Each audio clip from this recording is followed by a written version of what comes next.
अस्सलाम वालेकुम जी सर, की हाल है? ठीक ठाक हो? अज मैं एक ऐसी गल तुहाडे नाल करना चाहना वा कि मैं राती गया सा गुलजार अहमद सुल्तानी साहब को। उन्होंने मैनू गल सुनाई है तो मैं गल सुन के बड़ी देर जिहड़ा ना वो सोचदा रहा वां और परेशान रहा वां कि एडे हसास मामलात ने, एडे सख्त मामलात ने कि जिन्हां दे बारे बंदा सोच भी नहीं सकता। गल ये सी कि वो जनाब कह लगे कि मैनू उन्होंने गल शुरू की, कहते ने यार तेनों अज मैं गल सुनाना वा। तो मैं कहा जी बिस्मिल्ला शुरू करो। उन्हें गल सुनाई। उन्हें कहा एक वक्त का बादशाह सी तो वो जनाब वो ना उन्हें सारे पिंड दे विच पीपे फिरवाते, हर पिंड दे विच कि सारी रियाया इकट्ठी हो गई। वो सारी रियाया इकट्ठी हो गई। उन्हें कहा जी मैं हर बंदे नूं जिहड़ा ना ये कहना वा कि जिहड़ा बंदा मेरी शर्त पूरी करेगा मैं उन्हें अपनी अद्धी बादशाही दे देवांगा। वो सारे बंदे जिहड़े ना परेशान हो गए कि अद्धी बादशाही बादशाह देन दे आए, अल्लाह खैर करे सही। उन्हें कहा जी बादशाह जी हुक्म करो। उन्हें कहा जी मेरी शर्त है वे जनाब कि जिहड़ा बंदा रात कबर च रहेगा ना मैं उन्हें अपनी अद्धी बादशाही दे देवांगा। वो हर बंदा तो परेशान हो गया कि कबर दे विच रहना बड़ा औखा जिहा काम है ते किस तरह रवांगे। कोई भी ना बोलिया। एक बड़ा माड़ा जिहा घमियार सी, ना कोई भैन ना कोई भरा ना कोई यार दोस्त ना कोई रिश्तेदार ना कोई बीवी बच्चे, कल्ला कल्ला सी, एक होरा खोता सी, एक वो आप सी।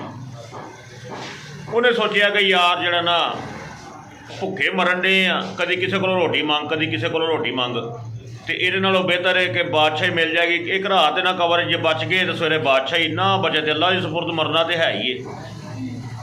उन्हें बादशाह को हाथ चुक के कहा, उन्हें कहा बादशाह सलामत मैं जनाब रवांगा। बादशाह कहना ठीक है। वो जनाब उन तैयारी शेरी करन टुर गया, नहान घर टुर गया तो नहा के कपड़े शपड़े पा के आ गया। एक यार दे कोल उन्होंने कहता भाई है मेरा एक खोता जिहड़ा है ना ये तू रख लिया अपने कोल, जे मैं बच गया तो तेरे को आके ले लाँगा, ना बचिया तो खोता तेरा। उन्हें कहा ठीक है। उन्होंने जनाब कबर च पा दिता गया। कबर दे विच रात रहा है, हाले उन्हें पाया है उत्ते मिट्टी शिट्टी पाई है तो फरिश्ते आ गए। उन्हें कहा हाँ बई उठा जवाना जरा उठे है। उन्हें कहा बाकी गल्लां तो बाद च होणगियां, तू पहले खोते का हिसाब तो दे। तेरे को एक खोता है, ना तो उन्होंने टाइम ना पानी पियाना है, ना तो उन्होंने टाइम ना पट्ठे पाना है, तू और नाल ज़्यादती तो जुल्म करता रहा वे। वो सारी रात जनाब यारी खोते के हिसाब च लंघ गई। हुण खोते का हिसाब देंदा देंदा सारे दिन चढ़ गया। जिन्हें बादशाह के बंदे आए उन्हें कबर खोदी विचों अल्लाह की करनी ऐसी कि जिउंदा निकल आया। घबराया परेशान जनाब ते भैड़े हल बांके दिहाड़े। वो बादशाह ने कहा आ बई जवाना सारी मंडीर इकट्ठी हो गई, फिर दोबारा बंदे इकट्ठे हो गए। बादशाह ने कहा भी तेरी हिम्मत है तू कबर दे विच रात कड्ढी है तो दस बादशाही इधर की लैनी आ कि इधर की लैनी आ। वो बादशाह के हाथ जोड़ के खलो गया, कहता जी बादशाह सलामत मैनू बादशाही नहीं चाहिए, मैं जिवें है वां इंज ही ठीक हाँ। उन्हें कहा वजह की है? बादशाह सदका तो तू कबर च गया है।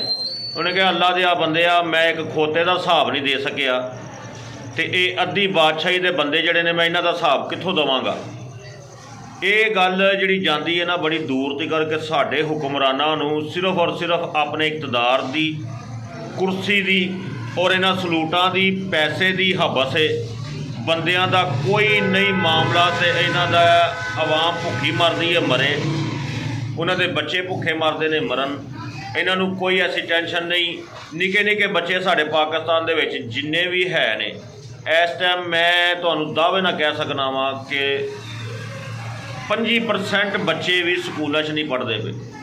और वजह यही है कि लोग कित्थों फीसा देन, कित्थों उन्होंने कापियां के पैसे लिया के देन, कित्थों उन्हां दीयां वर्दियां लिया के देन। ये बड़े हसाजे मामलात ने तो साडे हुक्मरानां नूं ये नहीं आउंदा पता कि इहदा असीं हिसाब किवें देना है। तो बाकी अल्लाह खैर करे, गल मैं तुहानूं सुणाती है, तुसीं भी इहदे ते गौर करिया जे। अगों इलैक्शन आउण वाले ने तो असीं कोई इस तरह का बंदा हुक्मरान बनाना है कि जिहड़ा साडा एहसास करे, गरीबां दा एहसास करे, माड़ियां दा एहसास करे। वो बंदा अल्लाह साडे ते मुसल्लत कर देवे। बाकी वो सियाणियां दी मिसाल भी हैगी है, जिवें दी आवाम उवें दा हुक्मरान। तो असीं भी अपने आप नूं ठीक सानूं भी करना चाहिए। दुध दे विच पानी असीं पा रहे हैं, नमक च पत्थर असीं मिक्स कर रहे हैं, ਦਾਲਾਂ ਦੇ ਵਿੱਚ ਪੱਥਰ ਅਸੀਂ ਮਿਕਸ ਕਰ ਰਹੇ ਹਾਂ, ਪਲਾਸਟਿਕ ਦੇ ਚੌਲ, ਪਲਾਸਟਿਕ ਦੇ ਆਂਡੇ ਅਸੀਂ ਵੇਚੀ ਜਾ ਰਹੇ ਹਾਂ, ਮਰੀਆਂ ਮੁਰਗੀਆਂ ਅਸੀਂ ਜ਼ਿਬਾ ਕਰ ਕੇ ਲੋਕਾਂ ਨੂੰ ਦੇਈ ਜਾ ਰਹੇ ਹਾਂ, ਗੋਸ਼ਤ ਬਣਾ ਕੇ, ਮਰੇ ਬੱਕਰੇ, ਮਰੇ ਡੰਗਰ ਉਹ ਅਸੀਂ ਵੇਚੀ ਜਾ ਰਹੇ ਹਾਂ। ਮਸਲਨ ਕਿ ਜਿੱਥੇ ਸਾਡਾ ਦਾਅ ਲੱਗਦਾ ਨਾ, ਜਿੱਥੇ ਵੀ ਦਾਅ ਲੱਗਦਾ ਏ, ਅਸੀਂ ਇਹ ਨਹੀਂ ਵੇਖਦੇ ਕਿ ਇਹਦਾ ਹਿਸਾਬ ਦੇਣਾ ਪੈਣਾ ਏ, ਇਹ ਅਸੀਂ ਆਪਣੇ ਬੱਚਿਆਂ ਵਾਸਤੇ ਹਲਾਲ ਕਮਾ ਰਹੇ ਹਾਂ ਕਿ ਨਹੀਂ ਕਮਾ ਰਹੇ, ਇਹ ਹਰਾਮ ਆਉਂਦਾ, ਖਾਈ ਜਾ ਰਹੇ ਹਾਂ ਬਸ। ਅਤੇ ਉੱਤੋਂ ਅਸੀਂ ਇਹ ਕਹਿੰਦੇ ਅੱਲਾ ਦਾ ਸ਼ੁਕਰ ਹੈ, ਅੱਲਾ ਬੜਾ ਸੋਹਣਾ ਰਿਜ਼ਕ ਦੇ ਰਿਹਾ ਹੈ ਜੀ, ਬੜੀ ਬਰਕਤ ਪਾਈ ਅੱਲਾ ਨੇ। ਬਈ ਡੁੱਬ ਕੇ ਮਰ ਜਾਣ ਦਾ ਮੁਕਾਮ ਹੈ ਸਾਡੇ ਸਾਰਿਆਂ ਵਾਸਤੇ। ਯਾਰ ਦੁੱਧ ਜਿਹੜਾ ਪਾਊਡਰ ਵਾਲਾ ਸਾਡੇ ਬੱਚਿਆਂ ਨੂੰ ਪਿਆਈ ਜਾ ਰਹੇ ਨੇ। ਅੱਲਾ ਦਿਓ ਬੰਦਿਓ, ਕੋਈ ਥੋੜ੍ਹਾ ਨਾ ਖੁਦਾ ਦਾ ਖੌਫ ਕਰ ਲਓ। ਮਰਨ ਤੋਂ ਬਾਅਦ ਇਹ ਸਾਰਾ ਕੁਛ ਹਿਸਾਬ ਹੋਣਾ ਜੇ ਸਾਰਿਆਂ ਕੋਲ, ਮੇਰੇ ਕੋਲ ਵੀ ਹੋਣਾ।